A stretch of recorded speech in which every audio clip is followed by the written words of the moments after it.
Hey guys, Coach Charles Brom here with Fit Health in Herndon, Virginia. And over the last several weeks, we've been talking about 8 different behaviors that you can implement in your life this week, today, tomorrow, next day, for permanent fat loss, permanent weight loss. All right, so why am I holding a paper plate?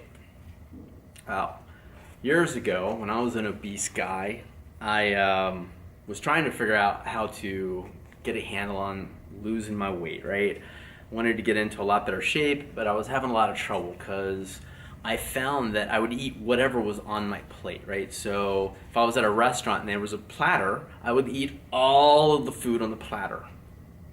Wow. And I was full, but I would also realize that if I was eating all the food on a dinner plate, which is about maybe that big, right, from here across like that, I was still full when I finished all the food on that plate, at least a little while after finish eating. Or if I took an 8.5-inch plate, which is something maybe about the size of a dinner plate, I would still be okay, right? I would still be full at least a few minutes after finishing eating. So I decided that I would build a habit, change my behavior around eating at meals to eating on a paper plate this size, because I didn't own any plates really that were about this size. And further, I made my plan for what I was going to put on this plate. And so if you look here, it's split into 3 pieces there. Can you read that? Right there. Okay. Anyway, what I did was I said to myself I was going to put proteins and fats on a third of the plate, and that's about the size of the palm of my hand. Boom, put that in there. And I would have vegetables, and so like a serving of vegetables about the size of my fist, and so I put that on there.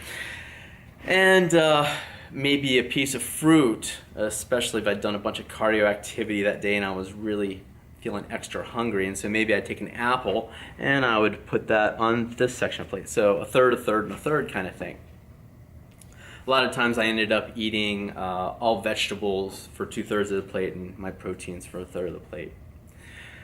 All right, now what's really important about this though is the behavioral change of I started planning my meals. And you can start planning your meals. Now, you can either plan for the week. A lot of people are very successful at that, but then there's a whole other group of people who are terrible at planning out their entire week.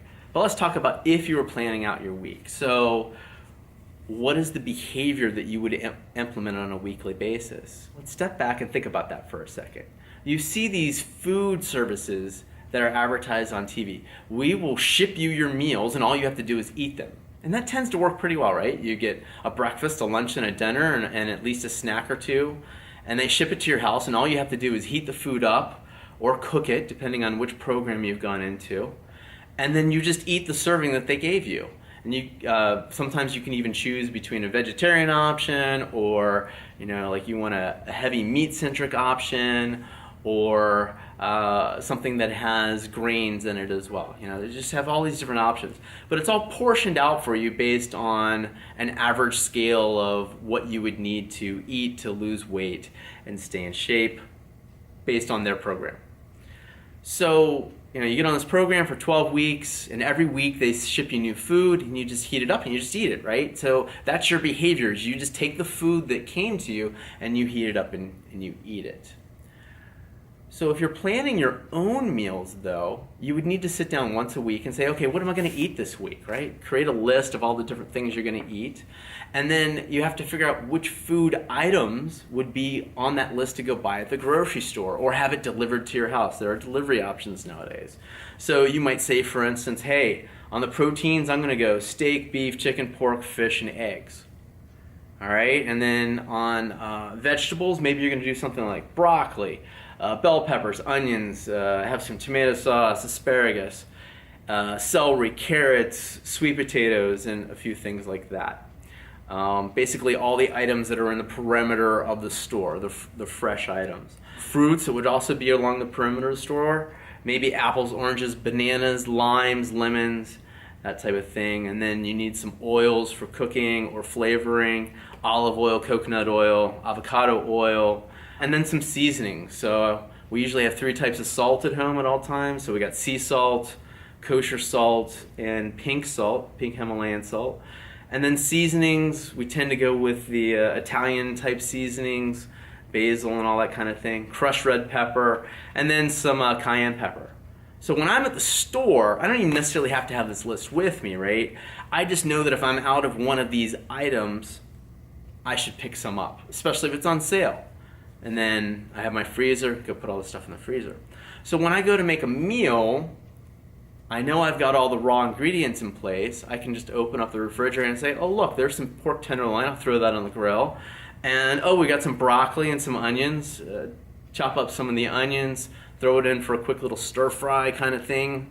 Maybe steam it, whatever seems easiest at the time. And now I've got a meal. Or I go and grab 3 or 4 eggs, and I might just cook them sunny side up, add a little salt and pepper. And then I'll see that there's some chopped celery and carrots, maybe some guacamole in the fridge. And that'll be like a great lunch for me, something like that. Okay, so you can keep it really simple. Or you can go all the way down, like we were saying earlier, and plan out all your meals for the week. Write down the complete list of everything you're going to need, and then just go buy it. And then Sunday night, make some meals for the first couple of days. Tuesday night, make some meals for the next couple of days. Thursday night, Friday night, something like that, make some meals for another couple days. Or some people cook for the entire week, and they freeze half of the food and pull it out on Wednesday to eat for the rest of the week. All right, it doesn't really matter which approach you go, whether you're going to buy something online and have it delivered to your house and you just heat it up, or go to the local farmers markets. Sometimes the farmers markets will have somebody there who makes food for you, especially if you're following like a paleo kind of diet or a keto type diet. Those are easy for them to make in quantity and deliver for you. Soups are really easy to buy in quantity. Okay, so you could order that, have it come to the house. You could do sort of what I do is I just in general know if I'm out of some of my basic items that I should pick it up. And if I end up getting home and I already have that, I just throw it in the freezer. Okay, so I know I'm going to use it, if not this week, next week, or the week after that. And then you can just put together whatever meals you really like. Some people even have somebody come into the house and they buy all the ingredients and they just have them cook it for them. Okay, 2-3 times a week, come in and cook a bunch of different meals. All right, so I don't know which way is going to work best for you, but the behavior is to decide which way you want to go and then to implement that behavior on a daily and weekly basis. Okay, so if you're ordering food online, set aside some time, maybe every Sunday afternoon, you're making your food order for the week and it's just going to show up. You got to get to the grocery store, pick a time. Saturday or Sunday, sometime during the day, go. Maybe Wednesday evening on the way home from work, go to the store, get the items that you need. Okay, so the behavioral change is planning for your meals. So you can plan to the exact individual meal, 22, 23 meals per week, or you can kind of do like I do and say, I just need all the basics in place, and then depending on what I want to eat at the time, when I'm hungry, pull it out, and I usually make 3 or 4 meals worth of that particular meal so that I can just heat it up when I'm hungry, because I know I'm pretty lazy, and if I am starving, I'm going to go get like some chips or something versus cooking the eggs. But if I open up the refrigerator and there's 8 eggs left in the plastic container, the easiest thing for me to do is to take 3 or 4 of those and just heat them up in the microwave for 45 seconds, and now I'm eating, right? So I like to go with the easiest approach. What's the easiest approach for you? Give us some questions and comments down below, and I'll be sure to get back to you. See you next week.